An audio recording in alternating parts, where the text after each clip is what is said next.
Hello friends, आप Mukesh Goyal. I hope कि आप सारे बहुत अच्छे हैं। और फ्रेंड्स, आज एक बहुत अहम मुद्दा है कि बहुत सारे स्टूडेंट्स हैं बात करते हैं कि नेट के क्या फ़ायदे हैं और क्या मतलब नुकसान, आप बताइए। क्योंकि हर तरह की बातें चलती रहती है। अगर आप देखो कि ये एग्ज़ाम करोगे तो क्या होगा, तो मैं दोनों चीज़ों से के बारे में बात करना जा रहा हूँ कि यूजीसी नेट या जेआरएफ का क्या फ़ायदे हैं और क्या नुकसान है। मैं दोनों चीज़ों के बारे में बात करूँगा।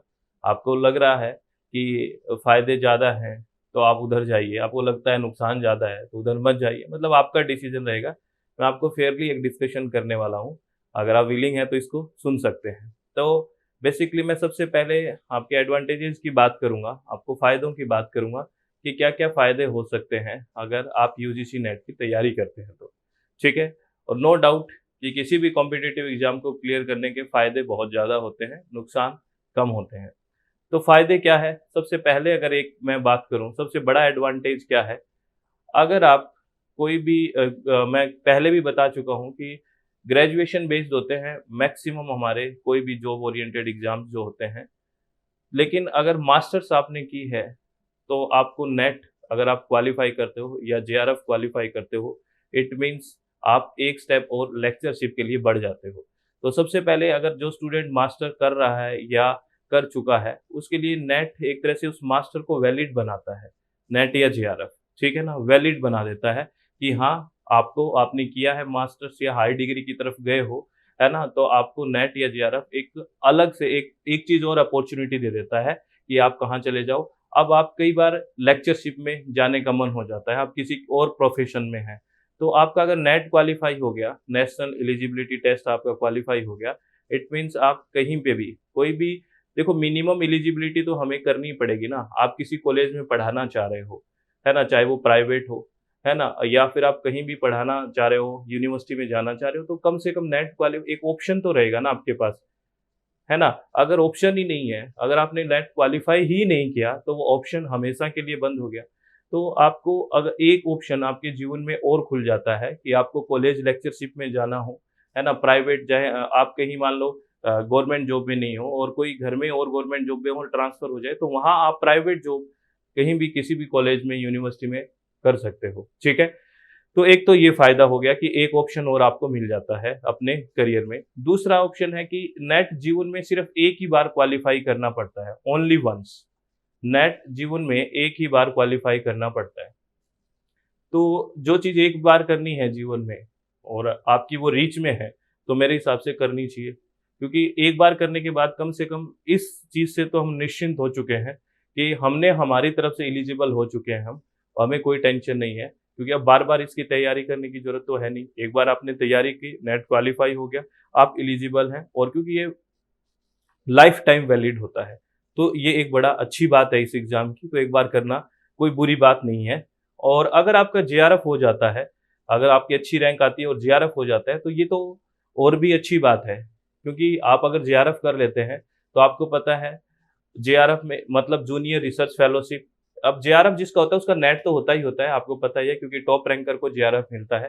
तो जूनियर रिसर्च फेलोशिप अगर बेसिकली बात करें तो थोड़ा-सा जो स्टाइपेंड है वो बढ़ाया गया है ना? तो आप मिनिमम मान लेते हैं, है ना? 35,000 से 37,000 रुपए मान लेते हैं। ये जेआरएफ 2 साल और 3 साल मिलेगा आपको एसआरएफ, सीनियर रिसर्च फेलोशिप, है ना? लगभग 42,000 के लगभग।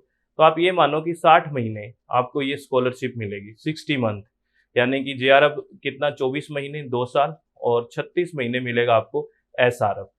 तो ये लगभग 24-25 लाख रुपए भी हो जाते हैं। ये तभी मिलता है जब आप पीएचडी में एडमिशन लेते हो, पीएचडी में आपका रजिस्ट्रेशन हो चुका होता है। तो एक तो आपका रिसर्च का काम हो जाएगा, पीएचडी का काम हो जाएगा। दूसरा आपको ये एक अच्छी खासी स्कॉलरशिप मिल जाएगी। तो जो हमारे रिसर्च में कुछ काम लग रहा है, कुछ फीस लग रही है या रिसर्च में और खर्चे आ रहे हैं, वो पूरे हो गए, आपके बेसिक खर्चे भी पूरे हो गए।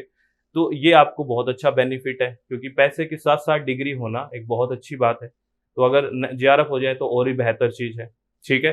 तो और अगर नुकसान की बात करूँ मैं, है ना? नुकसान भी क्या हो सकता है अगर हम डिसएडवांटेज की बात करें, नुकसान की बात करें, तो नुकसान क्या है बताइए?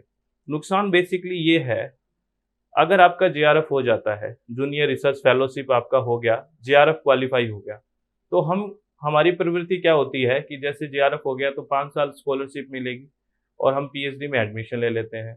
कई बार हम बहुत ही हल्के में चीज़ें ले लेते हैं। हम सिर्फ़ स्कॉलरशिप पे कॉन्संट्रेट करते हैं कि अब पैसे तो मिल ही रहे हैं, कोई दिक्कत नहीं है।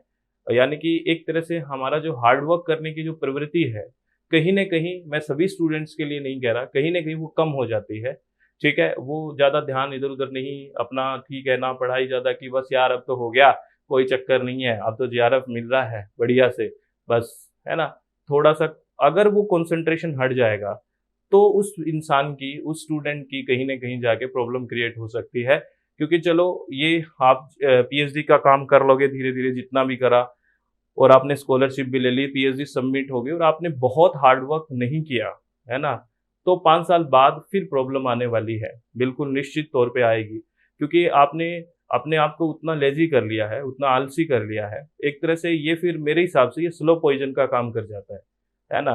क्योंकि आपको आदत हो चुकी है ना? तो फिर वो दिक्कत है। तो ये एक नुकसान है अगर आप अपने आप को लेज़ी बना लेते हो, अपने आप को कॉन्संट्रेट नहीं रखते, अपने आप को अवेयर नहीं रखते, अपने आप को अपडेट नहीं रखते तो।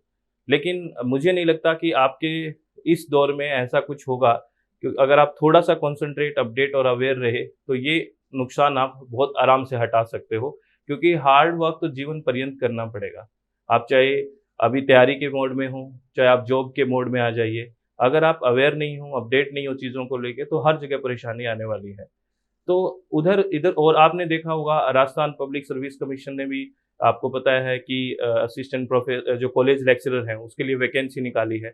तो नेट तो चाहिए ही चाहिएगा अगर जो बच्चा है वो फॉर्म भर पाएगा और ऐसे ही हर स्टेट में कुछ न कुछ निकलेगा ही, निकलता ही रहता है। क्योंकि जब कॉलेजेस बन रहे हैं तो वहाँ लेक्चरर की तो ज़रूरत होगी, ऐसा तो है नहीं कि ज़रूरत नहीं होगी। इतने सारे प्राइवेट कॉलेजेस आते हैं। तो मेरे हिसाब से कोई नुकसान इतना बड़ा नहीं है, अगर आप कॉन्संट्रेट एकाग्र रहते हो तो इसके फ़ायदे ही फ़ायदे हैं और जो चीज़ जीवन में एक बार करनी होती है, मीन्स एक बार क्वालीफ़ाई करनी है तो उसको कर देना चाहिए। तो आप इधर-उधर की बातों में ना जाके बस शांति से और ये बहुत ज़्यादा बर्डन लेने की बात ही नहीं है। अगर आप दिसंबर मान लो 2023 के लिए सोच रहे हो, तो अभी से तैयारी स्टार्ट कर दो, थोड़ा बहुत डेली पढ़ाई स्टार्ट कर दो, तो एक बर्डन भी नहीं आएगा और आप इसको जॉब के साथ तैयारी कर सकते हो। जैसे आप कोई अदर जॉब में हो, है ना? किसी भी जॉब में हो तो आपको अगर 4-5 घंटे आप सुबह 2 घंटे निकाल लिए, शाम को सोने से पहले 2 घंटे, वो मैनेज तो थोड़ा देखो करना पड़ेगा, जॉब में भी हेक्टिक हो जाते हैं, लेकिन अगर आपका एक ड्रीम है कि मेरे को स्किप करना हो और लेक्चरशिप में जाना है, अच्छा रहता है वहाँ पे थोड़ा-सा जॉब माने तो ठीक बेहतर जॉब है, वैसे तो सारी जॉब भी बेहतर होती है। तो आप आराम से इसकी तैयारी कर सकते हो क्योंकि सारी फैसिलिटीज़ आजकल हैं, ऑनलाइन क्लासेस होती हैं, ऐसे भी नहीं आपको कहीं फिज़िकल जाके पढ़ना पड़ेगा। ऐसा तो है ही नहीं कि पहले से तो ये होता था कि कोचिंग लेनी पड़ेगी ये, अब तो आप घर बैठे अपना लैपटॉप, मोबाइल से सारी चीज़ें एक्सेस कर सकते हो, तो ये एक बेनिफिट है। तो आपको उधर-उधर की बातों में ना जाके अपने आप को कॉन्संट्रेट रखना है, एकाग्र रखना है और मेरे हिसाब से तैयारी करनी चाहिए और भी काम करते-करते आप तैयारी आराम से कर सकते हैं, बस आपका टाइम मैनेजमेंट बहुत बेहतर होना चाहिए, ठीक है? और मैं आपको अपने एसडब्ल्यूएमजी ऐप के बारे में एक इन्फॉर्मेशन दे देता हूँ फ्रेंड्स, कि प्ले स्टोर में अपनी ऐप है जिसका नाम है एसडब्ल्यूएमजी, ठीक है? इस पे हम कंप्लीट पेपर 1 पढ़ते हैं हिंदी और इंग्लिश माध्यम में, ठीक है? और इसका 2 जुलाई तक जितनी भी हमारी फीस है उसमें 25% ऑफ चल रहा है, ठीक? और पेपर 2 यहाँ पढ़ते हैं हम एनवायरमेंटल साइंस, ठीक है? और कैसे आप जॉइन कर सकते हो? ये ऐप इंस्टॉल करके रजिस्टर नाउ पे क्लिक करना है, उसके बाद आपका नाम, आपका फ़ोन नंबर, आपका ईमेल एड्रेस और अपना खुद का पासवर्ड क्रिएट करना है यहाँ पे। उसके बाद रजिस्टर नाउ पे क्लिक करोगे तो कोर्स पे जाओगे, तो आपको डिफरेंट कोर्सेज़ दिखाएँगे। जैसे यूजीसी नेट का पेपर 1 से का हमारा बेसिक्स टू एडवांस कोर्स चल रहा है, जो दिसंबर 2023 के लिए है। इसमें आपको 10 की 10 यूनिट्स, 10 की 10 यूनिट क्या मिलेगी? रिकॉर्डेड सेशन मिलेगा, जो बिल्कुल अपडेटेड है। आप कितनी बार देख सकते हो और किसी भी टाइम देख सकते हो, किसी भी तरह की कोई बाउंडेशन नहीं है। अब दूसरा क्वेश्चन आता है कि अब आपने रिकॉर्डेड दे दिया, अगर हमें कोई डाउट आएगा तो हम कैसे करेंगे? तो हम आफ्टर 2 जुलाई, 2 जुलाई के बाद, है ना, हम क्या करेंगे, इसके अंदर एक doubt session, live doubt session शुरू करेंगे, है ना? लाइव डाउट सेशन होगा, जो हर वीक में एक बार होगा और आपको जिस यूनिट को टर्म वाइज़ दिया गया है, उस यूनिट को ऐसे पढ़ते जाइए, जो हमने अपलोड किया हुआ है, वैसे-वैसे पढ़ते जाइए। जैसे हम आपको बोल दिया कि हम पहले रिसर्च पढ़ के आइए, इस वीक में रिसर्च के डाउट लेंगे, अगले वीक में इसके, तो वो एक डाउट सेशन लाइव भी रहेगा, तो आपको डाउट सेशन की भी कोई प्रॉब्लम नहीं रहेगी। अगर इसमें 25% ऑफ चल रहा है और ये ऑफ है 2 जुलाई तक। कब तक है? 2 जुलाई तक। और इसमें आप अगर चाह रहे हो कि इसमें आपको आपको एमसीक्यूज़ प्रैक्टिस भी मिल जाए, इसके साथ-साथ आप एमसीक्यूज़ प्रैक्टिस भी हो जाए, थ्योरी प्लस एमसीक्यूज़ प्रैक्टिस, इसमें 29% ऑफ है। ये कॉम्बो पैक में नीचे स्क्रॉल करोगे तो दिख जाएगा। Basic to advance batch paper 1 recorded lecture के साथ-साथ आपको एमसीक्यूज़ भी मिलेगा। यहाँ पीडीएफ नोट्स वगैरह भी आपको प्रॉपर मिलेगा। और अगर किसी का पेपर 2 एनवायरमेंटल साइंस है, तो उसके भी रजिस्ट्रेशन ओपन है, 25% ऑफ है, ठीक है? और वैसे ही पेपर 1 और पेपर 2 कॉम्बो पैक लेके आते हो आप, तो इसका भी फीस में 29% ऑफ है। और ये ऑफ है, ये 2 जुलाई तक है फ्रेंड्स, 2 जुलाई तक है, ठीक है? तो ये सारी बातें आपको ध्यान रखनी है, किसी भी तरह की टेंशन नहीं लेनी और सबसे बड़ी बात ये ध्यान रखनी है, हमेशा अपने चित्त को शांत रखें, हमेशा आप खुश रहें, किसी भी तरह की टेंशन ना लें और अपने एम को आप अगर कंटिन्यू देखते रहोगे, कंटिन्यू उस पे काम करते रहोगे, तभी उसको हम अचीव कर पाएँगे, नहीं तो दिक्कत होती है। देखो सीधी-सी बात है, एकदम लास्ट टाइम में आप सारी चीज़ें करना चाहोगे तो इतना आसान नहीं है। किसी के लिए हो सकता है लेकिन मुझे नहीं लगता ये सबके लिए आसान है। तो अभी से स्टार्ट करो सारी चीज़ें, बहुत बेहतर होगा। तो ऑल द वेरी बेस्ट, बहुत बहुत धन्यवाद। Thank you, thanks a lot friends.